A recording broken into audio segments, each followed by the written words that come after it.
நான் உங்கள் சிப்பிப்பாறை ஜோதிடரசு ஆதிராகவன் ஜெயபாலாஜி.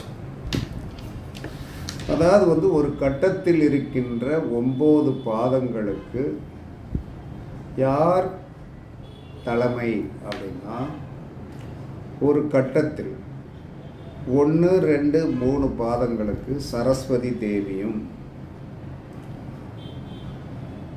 2வது 3, 4, 5, 6க்கு என்ன சொல்கிறான்னா லட்சுமி தேவியும், மூணாவது என்ன சொல்கிறான்னா 3 பாதங்களுக்கு சக்தி தேவியும் அதிபதிகள்.